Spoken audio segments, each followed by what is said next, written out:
Bismillahirrahmanirrahim. Assalamualaikum warahmatullahi wabarakatuh. Nama saya Muhammad Amirul bin Muhammad Afri. Nombor metrik 14 DKM 20F 2024. Kelas DKM 1A S1. Jadi pada hari ini saya akan menerangkan tentang kimpalan gas. Maksud kimpalan gas ialah satu proses penyambungan logam dengan kaedah mencantumkan kedua-dua bahagian logam yang hendak disambung sehingga cair dan mencantum menjadi satu. Seterusnya untuk penggunaan chamber, hos yang berwarna biru ialah hos oksigen, manakala hos yang berwarna merah ialah hos oksiacetilin. Gas yang paling bahaya ialah gas oksigen. Hal ini kerana gas acetilin hanyalah untuk menyalakan api, manakala oksigen adalah untuk menyemarakkan api sehingga suhu 3100 hingga 3500 darjah Celsius. Seterusnya silinder gas oksigen dan silinder gas acetilin. Keadaan fizikal silinder gas oksigen adalah lebih tinggi sedikit berbanding silinder gas acetilin. Silinder gas oksigen ia diperbuat daripada keluli bermutu tinggi dan mampu menahan tekanan sehingga 3360 psi. Kandungan gas oksigen dalam silinder biasanya 2200 psi pada suhu 21 darjah Celsius.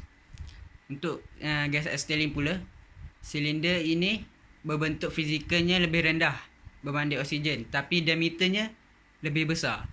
Silinder ini tidak boleh menampung tekanan yang terlalu tinggi, biasanya sehingga 15 psi sahaja. Seterusnya pengatur oksigen. Pengatur oksigen biasanya berwarna hijau atau biru, manakala acetilin berwarna merah. Untuk beberapa pengatur acetilin, dia mengarah ke kiri, manakala oksigen dia mengarah ke kanan. Seterusnya alat pencegah nyala balas. Alat ini dipasang antara pengatur dan hos oksigen. Ia dibina begitu dengan ciri keselamatan yang tinggi. Ia berfungsi untuk mencegah nyalaan api dari berpatah balik ke dalam silinder.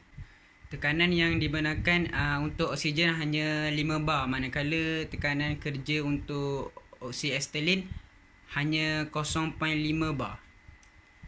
0.5 bar untuk acetilin dan 5 bar untuk oksigen adalah tekanan kerja yang berbeza dengan tekanan yang berada di dalam tangki.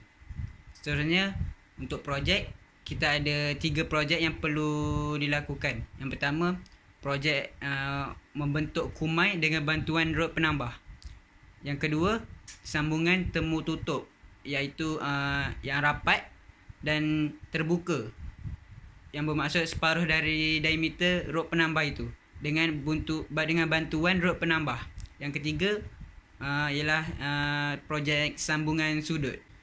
Jadi sebelum memulakan proses kerja tersebut, kita semestinya perlulah untuk membersihkan logam benda kerja dengan berus dawai. Seterusnya pemetik bunga api ataupun spark lighter adalah untuk menyalakan api. Cara untuk menyalakannya ialah dengan tekan ke bawah dan tolak. Jadi ia secara tidak langsung akan mengeluarkan api. Untuk langkah keselamatan, kita mestilah memakai sarung tangan kiri dan juga kanan semasa melakukan kerja tersebut untuk memastikan tiada berlaku kemalangan kecil ataupun besar.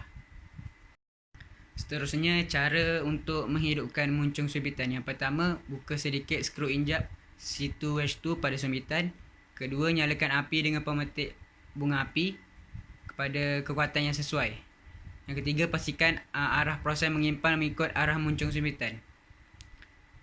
Yang seterusnya, cara untuk menghidupkan api. Buka sedikit skru injap oksiacetilin. Yang kedua, nyalakan api dengan spark lighter. Yang ketiga, buka skru injap oksigen pada sumbitan. Api acetilin mestilah berwarna merah. Ia akan berubah kepada jenis carbureting dan bila dibuka dengan oksigen akan berubah mengikut jenis pertengahan yang diperlukan. Seterusnya, jika dibuka lagi gas, oksigen akan berubah kepada jenis pengoksidaan pula. Kita mestilah mendapatkan asap hitam, bukannya jelaga hitam. Jika kita ada terbau gas, ia bermaksud terdapat kebocoran pada hos. Jadi kita mestilah berhenti melakukan kerja dan bertindak segera untuk melaporkan kejadian tersebut. Jadi saya akan menerangkan secara terperinci projek yang kita akan lakukan.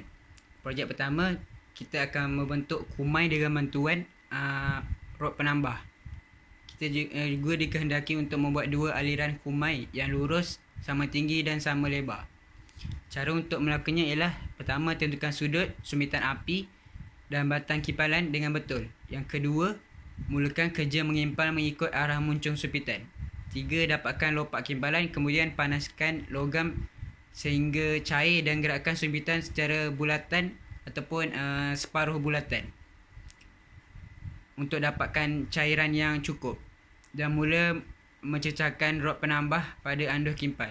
Yang keempat, sedikit percikan api kelihatan dari cairan logam. Ini menunjukkan takat kepanasan cairan cukup dan boleh untuk memecahkan batang kimpal. Yang kelima, cecahkan hujung batang kimpal di tengah cairan logam selama 4 ataupun 5 saat sahaja. Yang keenam, batang kimpal diangkat dan cairkan semula kumai ke suhu yang cukup sebelum menambah semula batang kimpal. Yang ketujuh, gerakkan sedikit sumpitan ke arah kimpal setiap kali untuk menambahkan batang kimpal. Yang terakhir, kita perlu ulang semula proses yang sama sehingga semua bahagian telah pun siap dikimpal. Untuk projek kedua, iaitu sambungan temu tertutup ataupun temu terbuka. Sebelum memulakan kerja, kita hendaklah mulakan dengan proses paku kimpal pada kedua-dua hujung plat. Untuk langkah untuk projek kedua adalah sama dengan projek pertama, daripada mula nombor 1 hingga nombor 8. Seterusnya projek ketiga, iaitu sambungan sudut. Sebelum mulakan kerja, kita hendaklah mulakan dengan proses paku kimpal pada kedua-dua hujung plat. Langkah juga adalah sama dengan langkah untuk projek pertama dan kedua, daripada nombor 1 hingga nombor 8. Seterusnya untuk prosedur tutup api dan rilis pressure dalam hos. Yang pertama, kita mestilah tutup skru injap oksiasetilin. Kita juga hendaklah untuk menutup skru injap oksigen pada sumpitan.